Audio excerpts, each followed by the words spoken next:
Hi, everybody. Welcome back to my YouTube channel. Thank you for watching. Thank you for subscribing.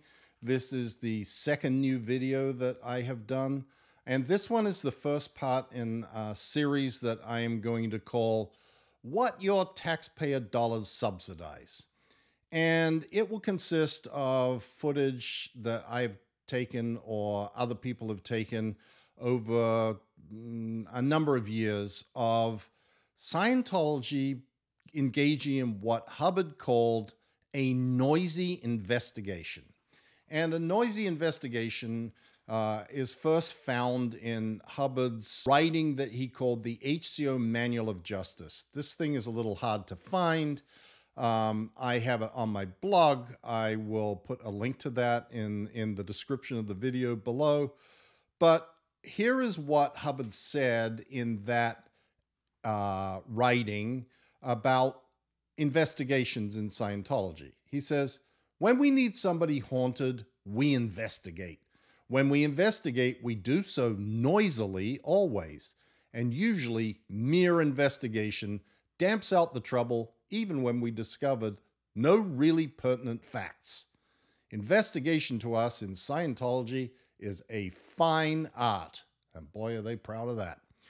Okay, he goes on to say, overt investigation of someone or something attacking us by an outside detective agency should be done more often and hang the expense. It's very effective. Often investigation by a private detective has alone closed up an N Theta source or a squirrel organization. In fact, at this writing, I can't remember a time when it hasn't. The reason for this is simple. Of 21 persons found attacking Dianetics and Scientology with rumors and N Theta, 18 of them under investigation were found to be members of the Communist Party or criminals, usually both. The smell of police or private detectives caused them to fly, to close down, to confess. Hire them and damn the cost when you need to. The words of L. Ron Hubbard, the words that cannot be changed, the words that Scientology continues to follow.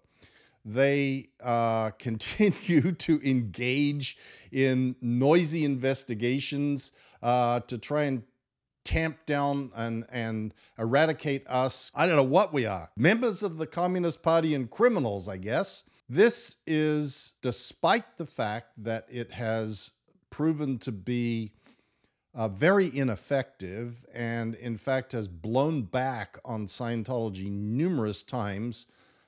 You may all remember the Aftermath episode in Denver where we got out and confronted the private investigators that were following us there. But because it's what L. Ron Hubbard says to do, they continue to do it. And they continue to engage in these crazy activities. And for whatever reason, over many years, I've never published a lot of this stuff. So I have a big collection of these videos from different places all around the world, different times, and I'm going to start putting these out so that you can see what Scientology spends its money on. And that tax-free money is being subsidized by you. This first video concerns a trip that Marty Rathbun and I made to Los Angeles.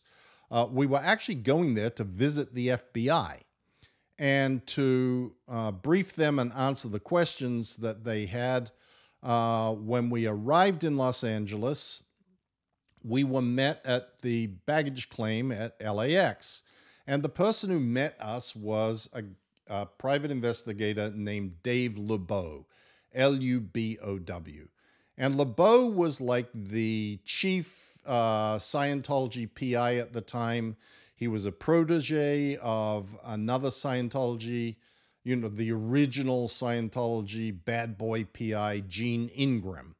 LeBeau had been around for quite a number of years. In fact, I talk about him in my book as being the person that Marty Rathbun and I had briefed to engage in a noisy investigation to shut down Bob Minton. And LeBeau now went from the person that Marty and I were briefing to harass, noisily investigate, and intimidate Bob Minton into silence, to now being the one who is sent out to do the same to us. And when we arrived at baggage claim at LAX, there he was, sitting there waiting for us. And here is the interaction that happened. Marty Rathman, Mike Render. What's your mission orders? I'm here to investigate you and what you guys are up to and follow you. Okay, so LeBeau makes it clear he's going to follow us, he's investigating us, he's going to be all up in our business. We drove up to Malibu to stay with Jason Begay. He was an old friend of both Marty and I, and had offered to have us come up there and stay. He lived on top of a hill up above Malibu, and so we drove up there. When we got up in the morning to drive down to the meeting with the FBI, which was going to be held in a restaurant in Santa Monica, waiting at the bottom of the driveway entrance to the little area where Jason's house was a cluster of PIs, including Dave LeBeau and a few others. And you can see them down there. Marty isn't the greatest videographer in the world. He wobbled and zoomed in and out and pointed the camera at the floor. I've tried to cut out as much of the very, very bad stuff as I could from these videos. But you'll still see there's a little bit in there. But I think you can probably get by it because it's pretty interesting to see just how overt this noisy investigation was. Leaving Jason Begay's place, and here's the welcoming committee.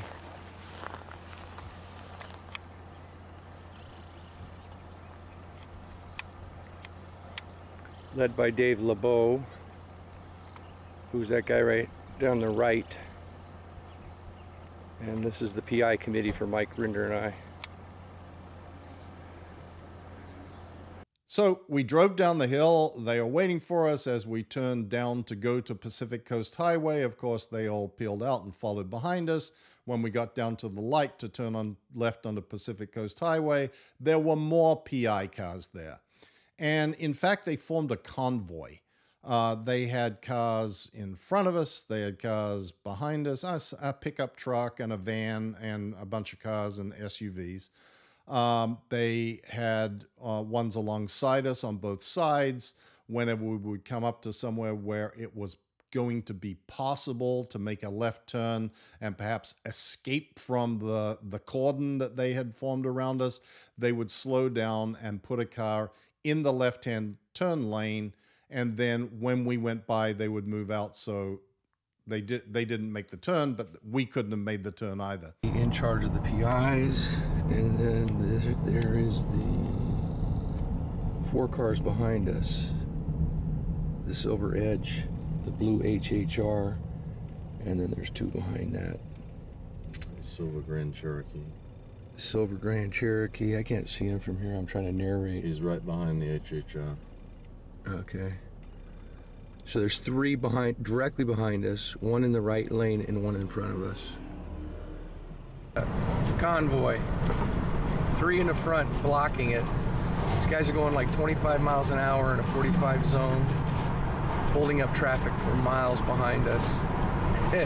Plus we got 2 behind and LeBeau in an undisclosed location, and the van with the Squirrel Busters and whoever's next in the, what do you call it? This Is Your Life Productions. Wherever they are, we don't know, but check this out.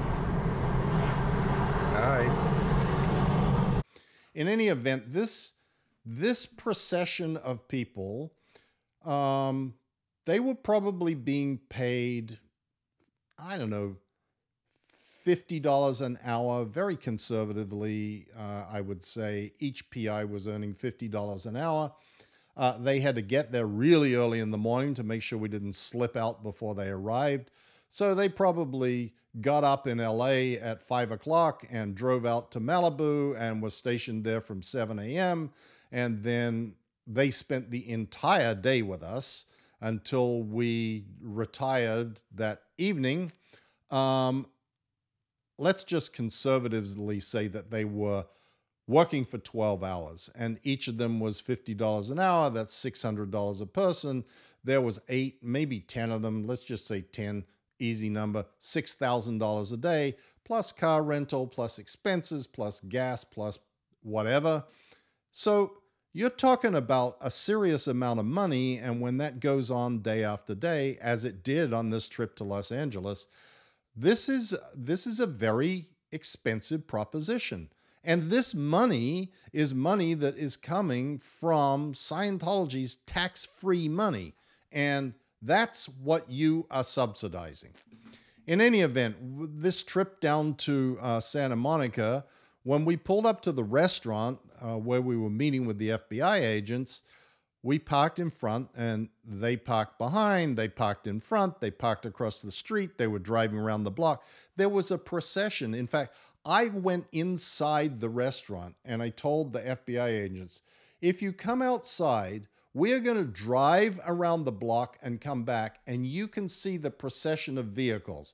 There's a silver Ford Edge, there's a pickup, there's a blue HHR, there's this, there's it. Like, I listed down all of the vehicles. So we went outside, we came back, we drove around and had them all following us past the restaurant while the FBI agents were out there watching. That was kind of amusing, I guess. But what was even more amusing is when we pulled back in, we stopped, Marty got out and walked back to one of the vehicles, the silver Ford Edge that had been following us since first thing in the morning. And as he walked up with the video camera, they went into a panic to cover up their windshield with sun shields. And so you couldn't take any video in. So he then walked around the side, and you will see what happens and what this person, this private investigator, is doing when he gets around to the side, the window of the driver's side.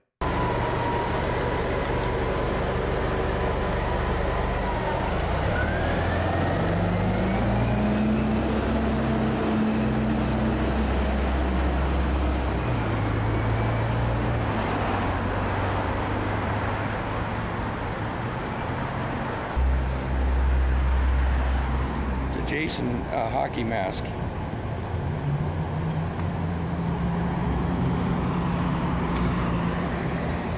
It's anonymous. You think Anonymous put this whole thing on? Yep, a hockey mask. These guys started wearing hockey masks. They had bandanas over their mouth and nose.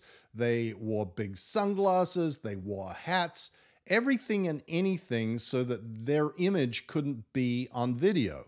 You know, they wanted to do a noisy investigation of us, but they didn't like it when we were taking videos of them. So that was a little sort of amusing side note to this insanity of the private investigators following us everywhere.